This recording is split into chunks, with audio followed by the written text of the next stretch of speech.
Welcome back to Revamp, guys, and welcome back to the total suspension rebuild in the VX Commodore.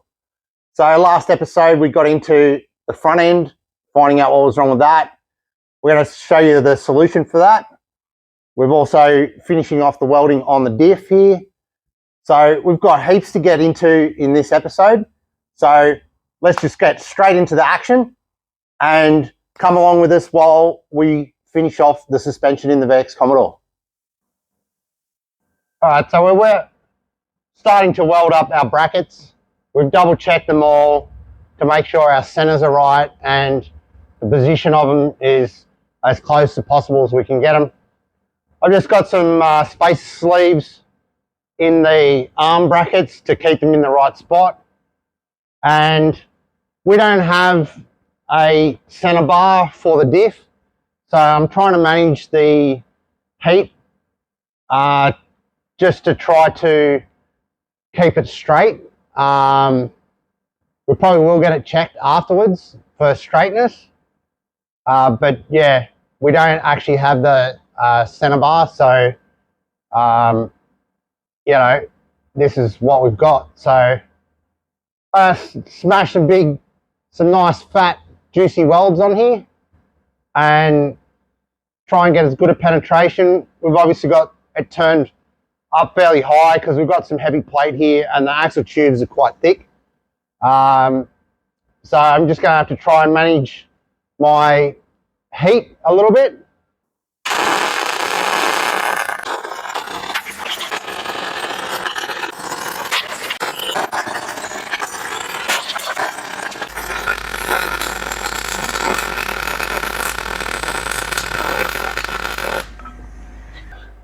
Well, I try to manage the heat as best as I can, just by moving around from side top to bottom and that kind of thing. And look, you know, there's probably a few spots that aren't super pretty, but I'm pretty confident that that ain't going anywhere. Oh, hang on. She ain't going anywhere. So one of the things that we wanted to check this diff center. A couple of occasions we feel like it one-wheeled a bit on us. So now that we've got it all welded up, we're going to pop the axles out and we're going to pop the diff center out and take it down to, what's his name, Matt? Yeah, Matt. Matt. PSI. At PSI. And he's going to check out the diff center for us. Yeah, they'll be pretty tight there, mate. Yeah, I was going to say. So, yeah, that'll also give us the opportunity to change out the oil, since, you know, we did do welding and stuff with all this together. So the oil inside could be a bit burned. And it'll be good to check the oil. These don't have a drain plug in them, which isn't the best. We may even have a look at, while the diff center's out, putting a drain plug in it. So we're just going to get this out and then we'll show you what it looks like inside. So we've got the center out, a 9-inch center. Now this is the one that came with the rod shop kit. And what we want to do is we're going to send it down and just get it checked over. We need to get the true track in it checked because we did have one or two single wheel occasions under power. So we want to get that checked and just make sure all the gears are meshing properly. Because when we did stop driving it before we started changing the four-link, there were some strange noises coming from the back on one occasion. So we just want to make sure that it's all good, you know, before we go, you know, really trying to push the car with the new four-link in it. So we're going to get this and we're going to take the axles, get the wheel bearings probably changed, to be honest. Yeah, just to make sure it's all good.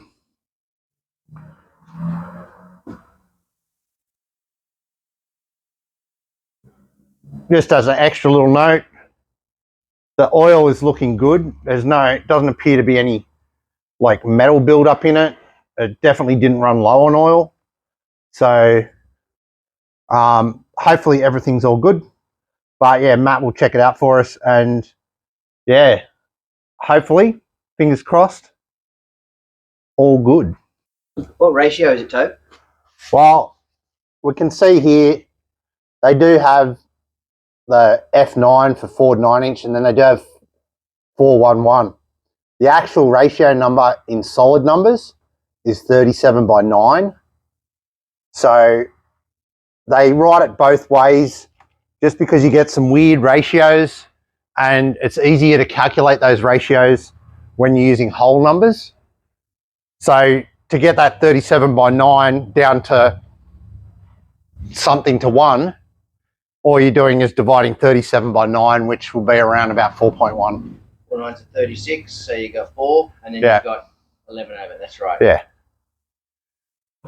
Handy tip. Yep.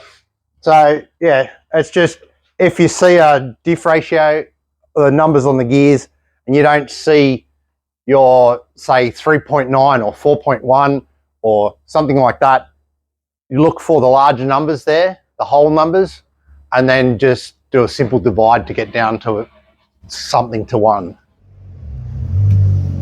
So I showed you just before how the front suspension just really wasn't up to the task of the extra weight of the cast iron block and probably the procharger and other stuff that this car has in the front. I showed you how the coils had been actually coil binding, and we had some damage around the strut top as well, and yeah, like I say, they just weren't up to the job. So we spoke to Tyson at Northmead Autos, who you might remember tuned the car for us, where it made 950 wheel horsepower on 98 pump fuel, and he recommended that we talk to the guys at MCA Suspension. So we got onto them, told Tyson, did the car, and they said, look, we'll help you out and we'll get some on the go for you. So they've turned up, and Jimmy got impatient, had to have a look inside. I haven't actually seen them yet, so I thought I'll share it with you guys. So let's have a look. What we've done, we've gone away from the strut and coil setup.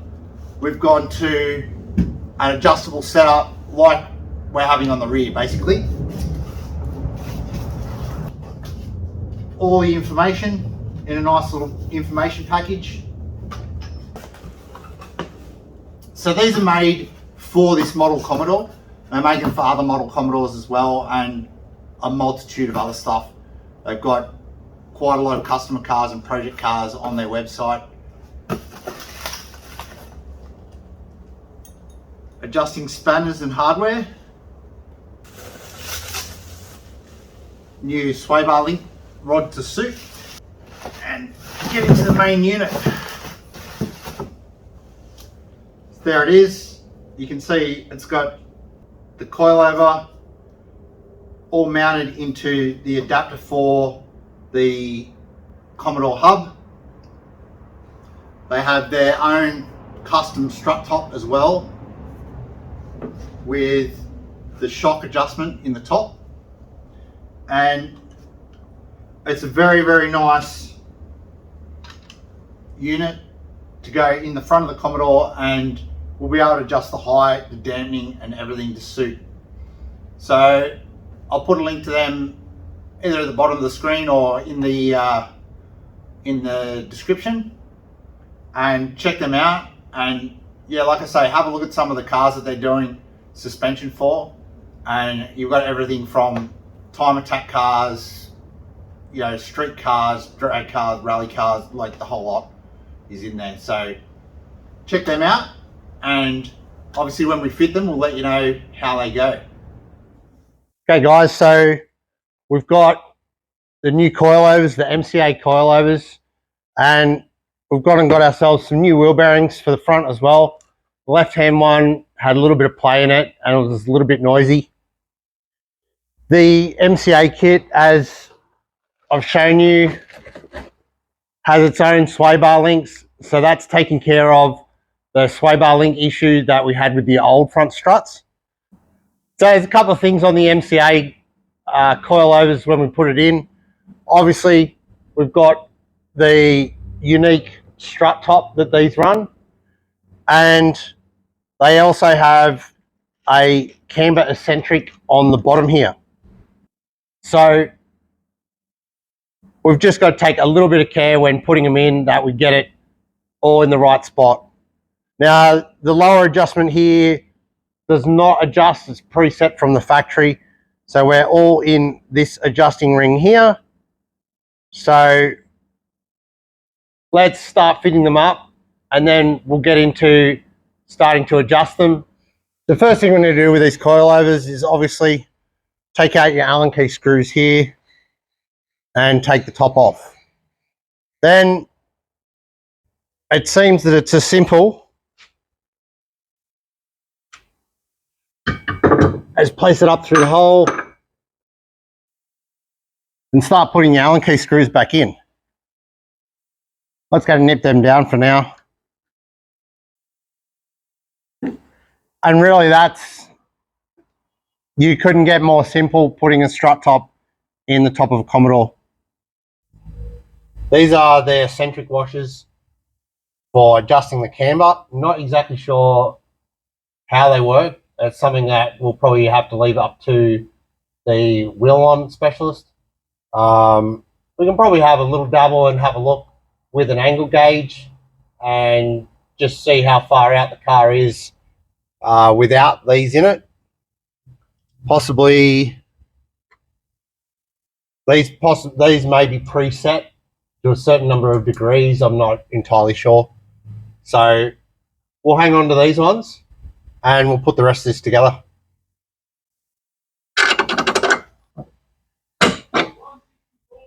Well, that's our super sexy MCA coilovers all bolted in. Pretty simple, really. It's basically like fitting any other strut to the front of a Commodore. You've just got those little Allen key bolts on top. Pretty simple deal. We've got, these are Camber adjusting washers on here. So we'll leave that up to our wheel alignment guy.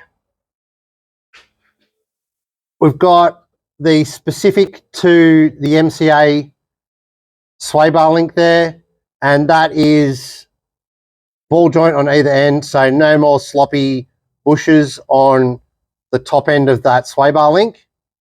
So the only bit of advice I can really give is they come individually packed in each coilover in its own box with its own parts. Keep it together. I kind of got them a bit mixed up there and was trying to fit a left-hand sway bar link with a right-hand coilover, and they kind of don't really fit. So, you know, that's about the only real tip to it. And obviously, get a wheel alignment guy to set your wheel alignment up properly. So I've got some wheel bearings to fit, and don't forget I've got the shimming on those calipers to redo when I put the calipers and the disc rotors back on. So the front end is looking really good. Thoughts, Jimmy? Really good. It's one of the best looking coilovers I've seen. So very happy with MCA. Give them a plug. These coilovers are fantastic. We'll put a link in the yeah, we'll put something in the description for them. They're on Facebook and all that stuff, so quite easy to find. One of the extra things in the front is the wheel bearings. This one's not too bad. It's mostly the left-hand side that's got some play and the bearing feels a little bit noisy. So we're going to do a pair of them anyway. They're not that expensive and they shouldn't be too hard to change as long as the bolts aren't seized in there. So pretty simple. Undo your bolts on the back and undo your ABS wiring. Pretty simple, should just come out. Sometimes they're stuck in there. Now these are left and right sided, so different part number for either side. Just match it up to your old one. Of note, the old one here doesn't seem to have the rubber O-ring on it to stop moisture getting in here. Not sure how critical that is for these, but it's obviously on there for a reason.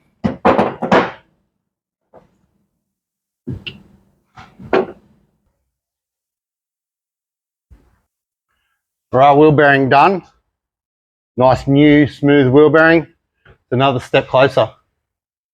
All right, now remembering from the first video, I found that it had these shim washers on the outside of the caliper bracket bolt like that. So what we're going to do is we're going to put them between the hub here in this location, like so.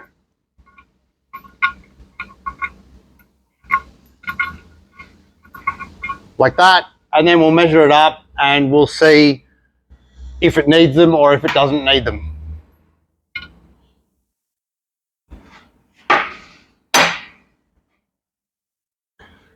So you want to make sure that that is really nice and flat. I'm actually having trouble getting it flat. I have a feeling in the past the boys have powder coated the back of this, of the disc rotor, and I'm going to have to try to maybe sandblast the back of it again, make sure that it fits down on the hub properly. At the moment, I'm having trouble actually getting the disc rotor to be nice and straight. So it's going to make it quite difficult to get my caliper to fit, and my caliper for some reason is fitting all crooked. So it's not the best start to trying to get these calipers to fit properly.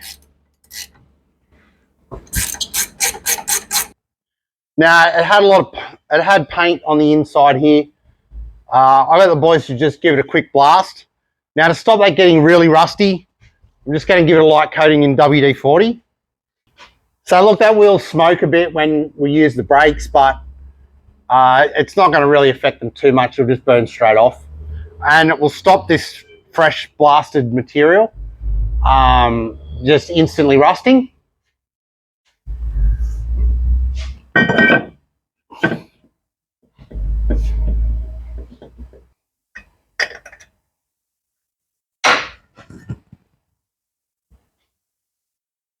Well, we appear to have a problem. All right, so see if I can demonstrate how far out this is. And what I actually think it is I don't think this disc rotor is sitting properly on this new hub. I believe these are off a VE Commodore, which uses different stud size and a slightly different hub. So you can see that's definitely not straight. That's going to be no good for us. So we may have to relook at these disc rotors and figure out exactly what's going on. So we got the center of these rotors machined slightly. The chamfer here, we got a bit of extra machining done on that, just for a little extra clearance in the chamfer here of the corner of the hub. So let's see if it fits on. My side fits. Yeah. How's yours? Fits on beautifully, doesn't rock anymore. So that extra chamfer, just that little extra clearance in that corner there, has made all the difference. All right, we've got our disc rotor on. We've got it on square now. So the next thing is got to get this caliper on. Now, as you saw in the other video, maybe a little bit dubious on the shimming of this caliper, but let's get it on there, measure it up, see what it's like. What we're looking for is this disc in the middle of the caliper. So just a quick rough way to do it. Get your verniers and you can just give it a rough measurement right in the middle here. And I can tell just by a rough measurement that the caliper is sitting too far to the outside of the car. So it did have some shims in it, but they weren't actually in the correct location. They weren't actually doing any shimming. So we've got a bit of a thing going on here.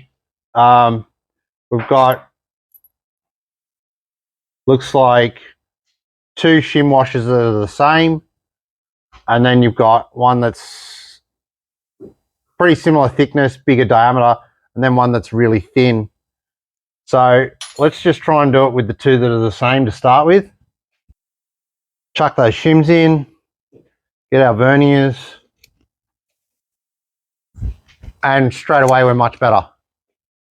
So those shims went in between the mounting bracket and the spindle or the hub, and just moves the caliper either direction in basically in relation to the disc rotor. So we've got a much more even gap in here now. Gives you a more even brake wear, more even braking across both sides of the disc rotor. The last thing you want is one side of the disc rotor to be braking heavier than the other side, and then you get different heats in the disc rotor, and that creates warping. Cracks.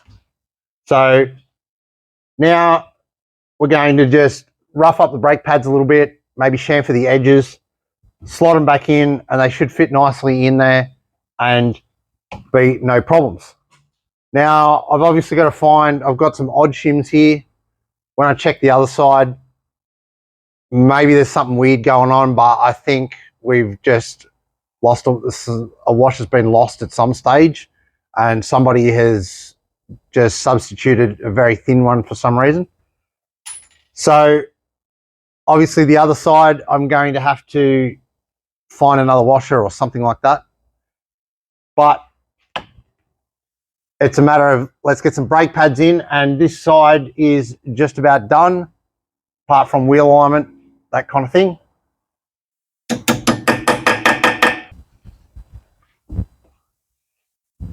Well, that's pretty much it on the front end. I've got this sway bar link to put back on when I finish the brakes on the other side.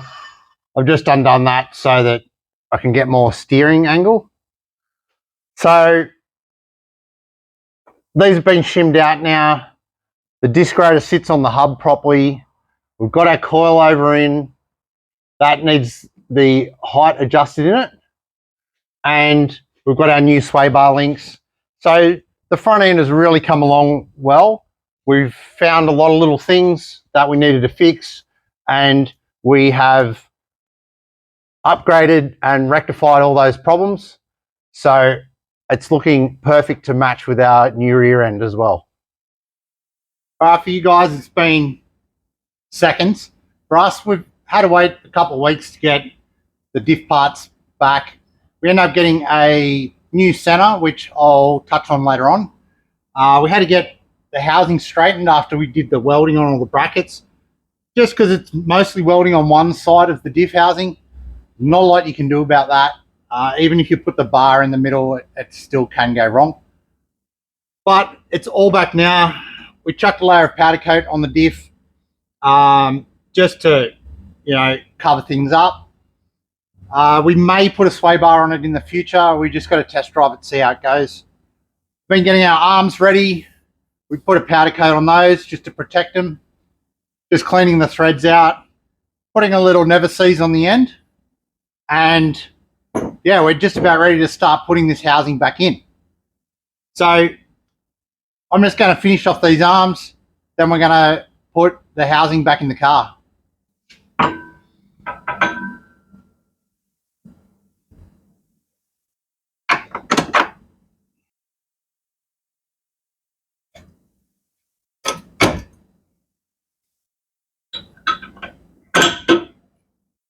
It's our upper and lower arms in. You obviously see I put some grease on them. It's just a bit of rubber grease. You could use molly grease if you wanted, or one of the specific urethane bush greases. All I've done for now is just made the arms for both sides even. They will get slightly adjusted, and obviously you saw I put a bit of never seize on the adjusting threads as well. So I'm going to pop the other side arms in.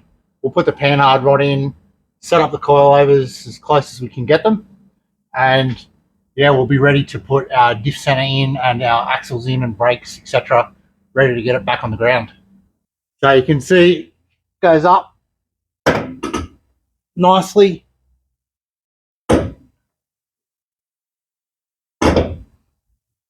So far it's looking good. Right, so just one little tip I've got when putting the arms in is I try to have the arms all pointing the same direction. So if you have a look on these nuts, these lock nuts, you'll see a little notch here. I don't know if you can see it, just where my fingertip is. And you'll also see there's a line on the joint itself. Now that denotes the thread direction. I believe that's the left-hand thread. So what I've done is I've put all of them, all four arms, the same direction. Now, it's not necessary to do at all, but what it does mean is that when you go to adjust these arms, the direction you turn the arms is all exactly the same to go in or out, and the lock nuts all go in the same direction. Now, that might be a little bit OCD, but at the end of the day, anything that can make your job a little bit easier when trying to make some adjustments to the forelink is going to be a good thing. So that's just a little tip there on, you know, making your life a little bit easier in the future adjusting one of these forelinks. So the Panhard Rod, we've done the same thing, cleaned the threads out, never seized, greased the bushes, and, well, I'm just going to assume that the diff is sitting basically in the middle.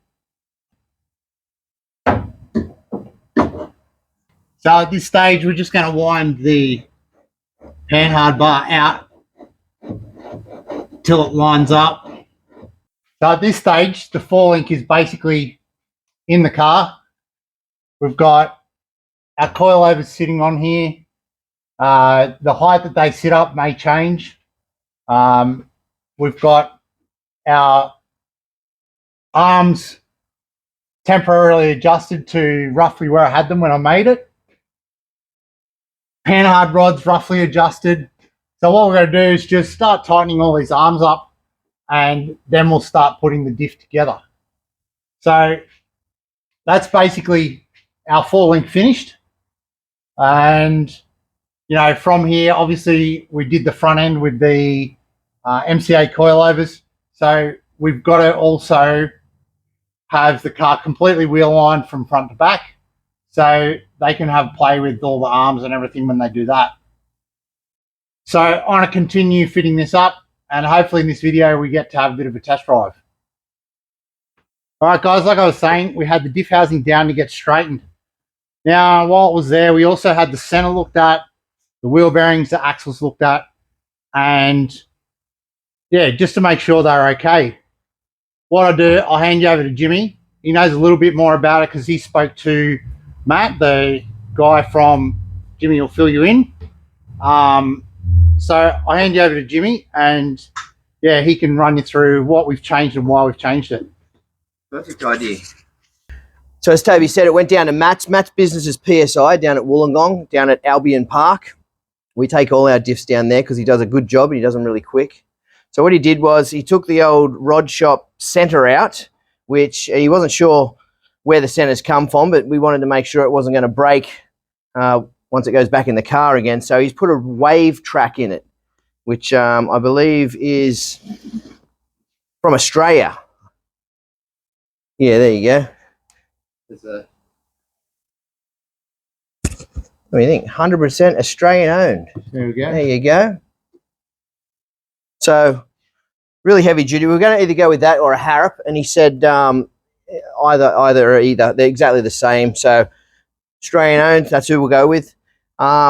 He also replaced the bearings. We did have a slight leak on the driver's side, I think it was. Very, very slight. But anyway, once it was out and off, we thought we'd change them anyway just to make sure.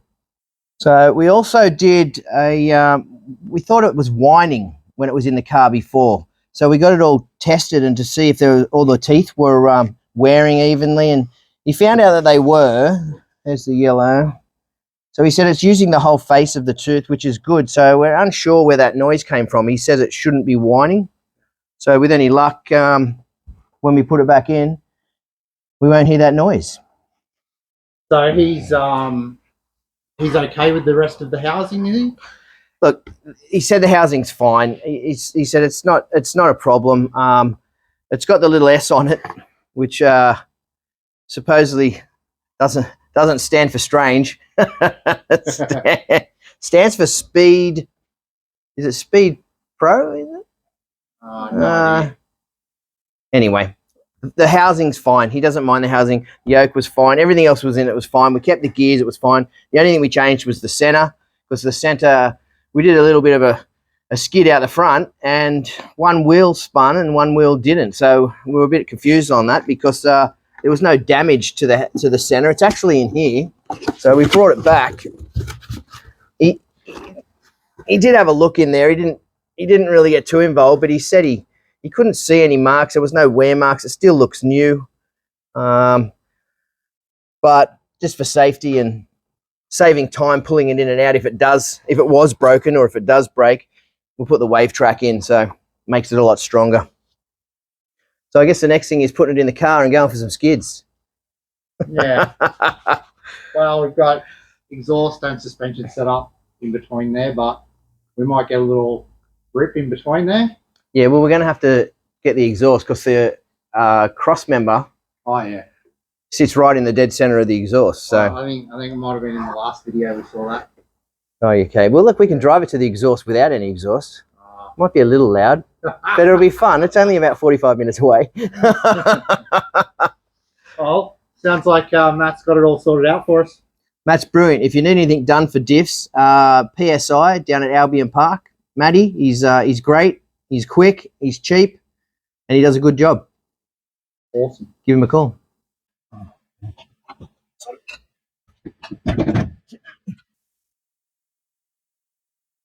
Now, we're nipping it so it dries. Yeah, so we just nip it down just so we get a little bit of squash, but now we'll let it sort of sit overnight, because it's getting later in the day. Let that sit overnight. There's actually some copper washers that have to go on here as well. I noticed our ones are really bad, so I want to get a new set. So we'll try and get a new set of them tomorrow. Then this gasket glue will sort of be, basically formed up. So we can then, when we change all the washers out, we can squash it all down and it'll be sweet. It'll be good to go. Then we can get the axles in the car, and we can get the car, basically get the wheel in the right position and get it back onto its wheels and check how it sits. We've worked out and selected this series of holes here. We're 2 up from the bottom, and at the moment our coil's wound all the way down, so whatever we wind it up should be just taking the weight of the car. And obviously this is compressed a little bit because we want a little bit of drop from here as well. So yeah, we can tighten these up and probably tighten the lower mounts, and you can see like the coilover sitting quite nice to the bracket and everything, no weird angles or anything. So we can tighten them up and then we can start adjusting our actual height. So I'm just showing Jimmy my little tool that I came up with when I was trying to find out the centering of the diff for the Panhard Rod. It's got a level on a nice straight bar. Obviously get it to the level bubble. Yep, she's smack on. And then the other side was 1 inch. We can just measure here. What we got? I'm going to say that's about 1/2 inch. And we have 1 inch on the other side. On this side we've got about 5/8 of an inch. So obviously to adjust the Panhard rod, we turn the Panhard bar here, and we want it to go longer.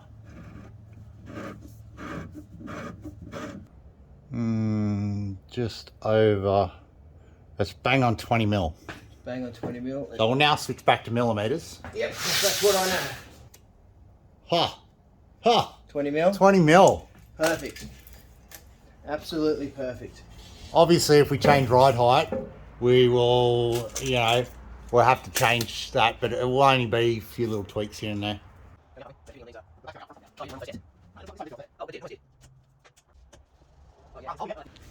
Really, next we've got to go around and just take some measurements.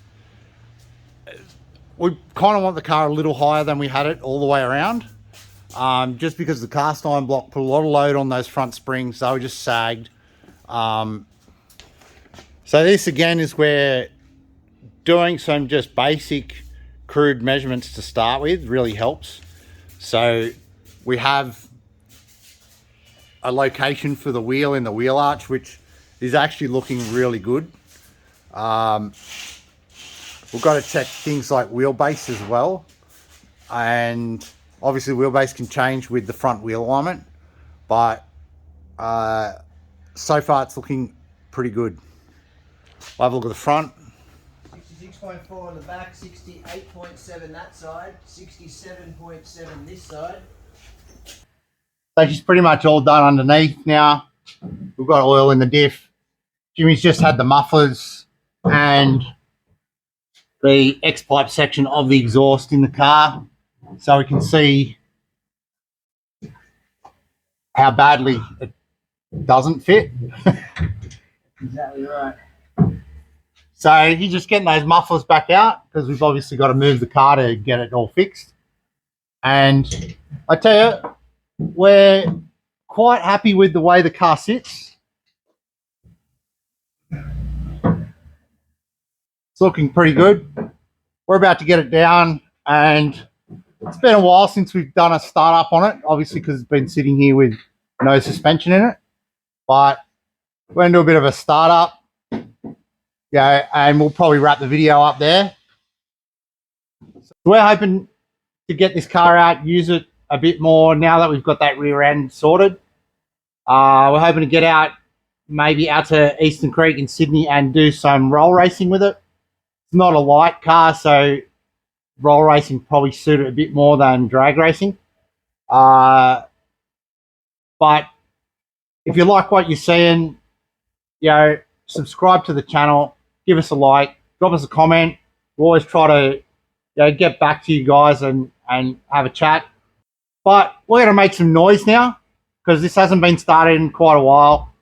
So we'll make some noise and wrap the video up there, and I'll see you next time on Revamp.